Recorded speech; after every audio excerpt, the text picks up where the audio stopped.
Covid के बहुत सारे पेशेंट्स में जो इन्वॉल्व लंग होता है वो कहीं कहीं से फट जाता है, रप्चर हो जाता है, जिससे लंग के अंदर की हवा चेस्ट के अंदर लंग के चारों तरफ आ जाती है, जिसको हम न्यूमोथोरैक्स कहते हैं।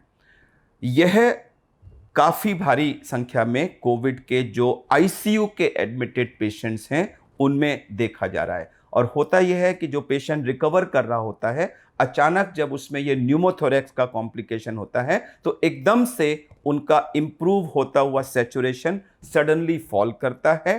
एग्जामिनेशन के द्वारा और चेस्ट एक्सरे के द्वारा इसको डायग्नोस किया जाता है और तुरंत इसके लिए चेस्ट में एक ट्यूब डाली जाती है, जिससे कि वो हवा बाहर निकल आती है और उसको एक बॉटल से कनेक्ट किया जाता है। कई बार हमने देखा है कि खाली ट्यूब डालने मात्र से वो लंग नहीं फैलता, उसको हमें सक्शन भी लगाना पड़ता है। तो इसके बहुत भारी संख्या में पेशेंट्स हमारे पास आ रहे हैं। अगर ट्यूब के द्वारा उस हवा को बाहर निकाल दिया जाए और लंग को फैलने में मदद की जाए सक्शन के द्वारा, तो ये लंग फैल जाता है और पेशेंट्स फिर अपने रिकवरी के राह पे चले जाते हैं।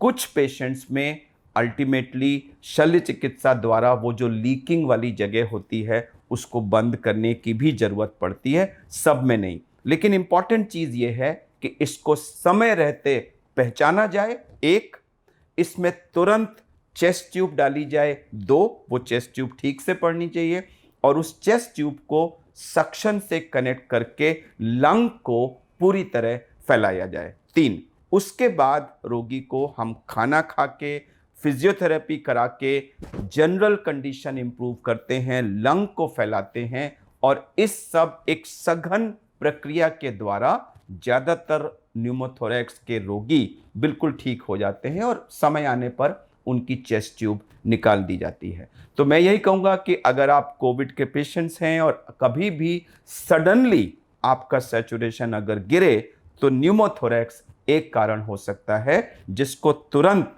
सही इलाज के द्वारा पूरी तरह से कंट्रोल और ठीक किया जा सकता है। इस तरह के पेशेंट्स को मैनेज करने के लिए एक स्पेशलाइज्ड यूनिट की ज़रूरत होती है, जिनको चेस्ट ट्यूब, सक्शन वगैरह इस तरह की चीज़ें मैनेज करने का एक्सपीरियंस हो, और इसके लिए एक स्पेशल सक्शन मशीन भी चाहिए होती है। हमारी यूनिट इस तरह के पेशेंट्स को रेगुलरली मैनेज करती है, बिकॉज इस समय पूरे देश से इस तरह के पेशेंट्स रेफर होकर हमारे पास आ रहे हैं और ज़्यादातर पेशेंट्स को इस पद्धति के द्वारा बिल्कुल ठीक किया जा सकता है।